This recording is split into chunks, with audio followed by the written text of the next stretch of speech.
అందరికీ నమస్కారం. ముందుగా ఈ వీడియోకి ఒక లైక్ కొట్టి మన ఛానల్ని సబ్స్క్రైబ్ చేసుకోండి. భక్తితో దేవుడిని పూజిస్తే చాలు ఎటువంటి కోరికైనా వెంటనే నెరవేరుతుందని మన వేద పండితులు సూచిస్తున్నారు. అయితే మీ పూజలు వెంటనే ఫలించాలంటే మన జ్యోతిష శాస్త్రాల్లో వివరించబడిన కొన్ని దీపారాధన నియమాలు తెలుసుకోండి. ఏ సమయంలో దేవుడిని పూజిస్తే ఫలితం దక్కుతుంది, దేవుని పూజలో ఏ పుష్పాలు వాడాలి, ఏ నైవేద్యం సమర్పించాలి, దీపం, వత్తులు, దీపారాధన నూనె, దీపారాధన నియమాలు, ఇలాంటి విషయాలన్నీ ఇప్పటి వరకు ఎవరూ చెప్పని విధంగా చాలా క్లుప్తంగా ఈ వీడియోలో తెలుసుకోండి. ముందుగా ఈ వీడియోకి ఒక లైక్ కొట్టి జై శ్రీరామ్ అని కామెంట్ చేయండి. మన పూజ గది చాలా పవిత్రమైనది. ప్రతి వారం పూజ గదిని ఖచ్చితంగా శుభ్రం చేసుకోవాలి.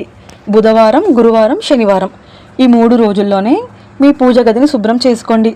కానీ మంగళవారం, శుక్రవారం మరియు ఆదివారం ఈ 3 రోజుల్లో పూజ గదిని అస్సలు శుభ్రం చేయకూడదు. ఒకవేళ పొరపాటున ఈ 3 రోజుల్లో మీ పూజ గదిని కనుక శుభ్రం చేసుకుంటే మీ ఇంటిని వదిలి లక్ష్మీదేవి వెళ్ళిపోతుంది. నీటిలో పసుపు, ఉప్పు కలిపి దేవుని పటాలు శుభ్రం చేసుకుంటే మంచిది. అలాగే చింతపండు గుజ్జుతో పూజా సామాగ్రిని శుభ్రం చేసుకోవాలి. ఉదయం బ్రహ్మ ముహూర్తంలోనే దీపారాధన చేయాలి. 4 గంటల నుండి 5:30 మధ్యలో ముక్కోటి దేవతలు సంచరిస్తూ ఉంటారు. కాబట్టి ఈ సమయంలో చేసే పూజల వల్ల కోరిన కోరికలన్నీ శీఘ్రంగా నెరవేరుతాయి. అపారమైన సిరి సంపదలు కలిసి వస్తాయి. అలాగే ఉదయం 6 గంటల నుండి 8 గంటల మధ్యలో, అంటే సూర్యోదయం అయిన తర్వాత కూడా పూజ చేసుకోవచ్చు. ఈ సమయంలో పూజించడం వల్ల మీ ఇంట్లోని పేదరికం, దారిద్ర్యం తొలగిపోయి అష్టైశ్వర్యాలు, ఆరోగ్య సిద్ధి కలుగుతాయి.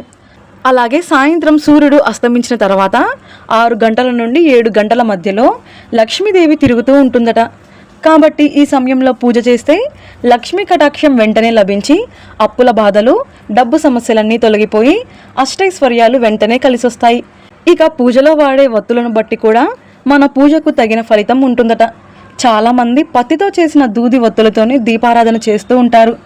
కానీ తామర నార వత్తులతో దీపారాధన చేస్తే చాలా మంచిది. తామర కాడలను ఎండబెట్టి ఈ వత్తులను తయారు చేస్తారు. ఇవి సాక్షాత్తు లక్ష్మీదేవికి అత్యంత ప్రీతికరమైనవి. కాబట్టి తామరనార వత్తులతో దీపం వెలిగిస్తే పూర్వజన్మ పాపాలు తొలగిపోతాయి. అలాగే శాశ్వతమైన ఐశ్వర్యం సిద్ధిస్తుంది. అలాగే జిల్లేడు వత్తులతో దీపారాధన చేస్తే తీవ్రమైన నరదృష్టి, చేతబడి, శత్రుపీడలన్నీ క్షణాల్లో నశిస్తాయి. వ్యాపారం చేసేవారికి అఖండ ధనలాభం కలుగుతుంది. ఇక వివాహం కాని వారు పసుపు రంగు వత్తులతో దీపారాధన చేస్తే వెంటనే వివాహం కుదురుతుంది. తెల్లటి పత్తి వత్తులను పసుపు నీటిలో నానబెట్టి తడి లేకుండా ఆరబెట్టి ఆ వత్తులతో దీపారాధన చేస్తే మీ ఇంట్లో మంగళకరమైన శుభకార్యాలు జరుగుతాయి. అలాగే సంతానం లేనివారు, తీవ్రమైన అప్పుల సమస్యలతో బాధపడేవారు ఎర్రని వత్తులతో దీపారాధన చేయండి. ఈ విధంగా మీకున్న సమస్యను బట్టి వివిధ రకాల వత్తులతో దీపారాధన చేసుకోండి. అలాగే దీపంలో వాడే నూనె, వాటి వల్ల కలిగే శుభ ఫలితాలు తెలుసుకుందాం. ఆవు నెయ్యి చాలా శ్రేష్టమైనది. పూజలో ఆవు నెయ్యి దీపం వెలిగిస్తే సాక్షాత్తు శ్రీ మహావిష్ణువు, లక్ష్మీదేవి అనుగ్రహం వెంటనే లభిస్తుంది. మీ ఇంట్లో ఉన్న ప్రతికూల శక్తులు నశించి అష్టైశ్వర్యాలు కలిసొస్తాయి. అలాగే నువ్వుల నూనెతో దీపారాధన చేస్తే శని దోషాలు, పితృదోషాలు తొలగిపోయి అనారోగ్య సమస్యల నుండి ఉపశమనం కలుగుతుంది. అలాగే ప్రతి గురువారం లేదా ప్రతి ఆదివారం విప్ప నూనెతో దీపారాధన చేస్తే లక్ష్మీ కటాక్షం లభించి మీ వ్యాపారంలో ఊహించని ధనలాభం కలుగుతుంది. అలాగే అమ్మవారిని పూజించేటప్పుడు లేదా అమ్మవారి దేవాలయాల్లో వేప నూనెతో దీపం వెలిగిస్తే మీ కుటుంబంలోని దీర్ఘకాలిక రోగాలు, చర్మ వ్యాధులు మరియు నరదిష్టి సమస్యలన్నీ తొలగిపోతాయి. ఇక మీరు చేసే పనుల్లో పదే పదే ఆటంకాలు ఏర్పడుతుంటే గణపతి ముందు కొబ్బరి నూనెతో దీపం వెలిగించండి. అలాగే ప్రతి వారానికి ఒక్కసారైనా పంచదీప నూనెతో దీపారాధన చేయాలి. 5 నూనెలు కలిపి దీపం వెలిగిస్తే దాన్ని పంచదీపం అని అంటారు. ఆవు నెయ్యి, నువ్వుల నూనె, విప్ప నూనె, వేప నూనె, ఆముదం ఈ 5 నూనెలు కలిపి దీపారాధన చేస్తే మీ ఇంట్లో ఉన్న సమస్త గ్రహదోషాలు, వాస్తు దోషాలు నశించి గృహశాంతి కలుగుతుంది. అలాగే దీపం నూనెలో చిటికెడు పచ్చకర్పూరం కలిపి దీపం వెలిగిస్తే మీ ఇంటి ధనాకర్షణ విపరీతంగా పెరిగిపోతుంది. అయితే వేరుశనగ నూనె, గేదె నెయ్యితో పొరపాటున కూడా దీపం వెలిగించకూడదు. ఇక పూజలో దేవునికి సమర్పించాల్సిన పుష్పాలు, వాటి వల్ల కలిగే శుభ ఫలితాల గురించి తెలుసుకుందాం. లక్ష్మీదేవికి ఎర్రని తామర పూలంటే ప్రీతికరమైనవి. కాబట్టి తామర పూలతో లక్ష్మీదేవిని పూజిస్తే మీ కష్టాలన్నీ వెంటనే తీరిపోయి అష్టైశ్వర్యాలు వరిస్తాయి. అలాగే మీ పేదరికం వెంటనే తొలగిపోయి త్వరగా ధనవంతులు కావాలంటే లక్ష్మీదేవిని సంపంగ పూలతో పూజించండి.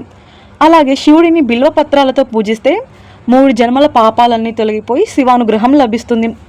ఇక ప్రతినిత్యం వెంకటేశ్వర స్వామిని తులసి దళాలతో పూజిస్తే కోరిన కోరికలన్నీ వెంటనే నెరవేరుతాయి, మోక్ష ప్రాప్తి కలుగుతుంది.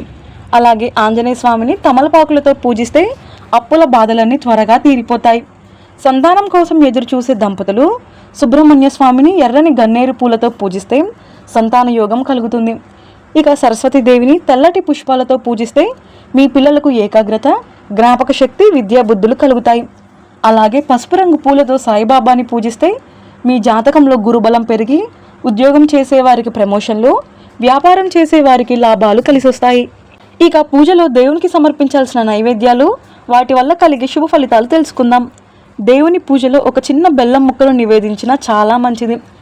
దేవునికి బెల్లం నివేదిస్తే లక్ష్మీదేవి అనుగ్రహంతో ఆర్థిక ఇబ్బందులన్నీ వెంటనే తొలగిపోతాయి. వెంకటేశ్వర స్వామిని పూజించేటప్పుడు స్వామివారికి బెల్లం పానకం, వడపప్పు నివేదిస్తే చాలా మంచిది. అలాగే ప్రతి శుక్రవారం దీపారాధన చేసేవారు లక్ష్మీదేవికి పాయసం చేసి కొబ్బరికాయను నివేదించండి. అలాగే ఇంట్లో ముఖ్యమైన పూజలు, వ్రతాలు చేసేటప్పుడు దేవునికి బెల్లం పొంగలి నివేదిస్తే దైవానుగ్రహం వెంటనే లభిస్తుంది. అలాగే దేవునికి 2 అరటి పండ్లు నివేదిస్తే మీరు చేసే పనుల్లో ఆటంకాలు లేకుండా విజయాలు సాధిస్తారు. ఇక వ్యాపారాలు చేసేవారు దేవునికి ఎండు ఖర్జూరం నివేదిస్తే మీ వ్యాపారంలో ఊహించని లాభాలు పెరుగుతాయి. అలాగే మీకు అందుబాటులో ఉన్న జామ పండ్లు, యాపిల్ పండ్లు, సపోటాలు ఇలాంటి తాజా పండ్లన్నీ దేవునికి నివేదించవచ్చు. మీ పూజ గదిలో దేవుని ముందు తూర్పు ముఖంగా దీపం వెలిగిస్తే అనారోగ్య సమస్యలు పోయి మీ కుటుంబంలో సుఖ సంతోషాలు పెరుగుతాయి. అలాగే ఉత్తర దిక్కున దీపం వెలిగిస్తే ఐశ్వర్యం కలుగుతుంది. ఇంకా పడమర ముఖంగా దీపం వెలిగిస్తే అప్పుల బాధలు, శత్రుపీడలు తొలగిపోతాయి. అయితే పొరపాటున కూడా దక్షిణ ముఖంగా దీపం వెలిగించకూడదు. ఇక అగ్గిపుల్లతో నేరుగా దీపం వెలిగించకూడదు. ముందుగా ఒక చిన్న ఏకహారతి వత్తిని వెలిగించి ఆ జ్యోతితో దీపం వెలిగించాలి. మనం వెలిగించే దీపం కుందులను బట్టి కూడా ఫలితం ఉంటుందట. ఇత్తడి కుందుల్లో దీపారాధన చేస్తే పాప నివారణ, గ్రహ దోష నివారణ కలుగుతుంది. అలాగే వెండి కుందుల్లో దీపారాధన చేస్తే లక్ష్మీ కటాక్షం, మానసిక ప్రశాంతత లభిస్తుంది. ఇక దీపారాధనకు మట్టి ప్రమిదలు అత్యంత శ్రేష్టమైనవి కాబట్టి మట్టి ప్రమిదల్లో దీపారాధన చేస్తే సమస్త దేవతల అనుగ్రహం లభిస్తుంది.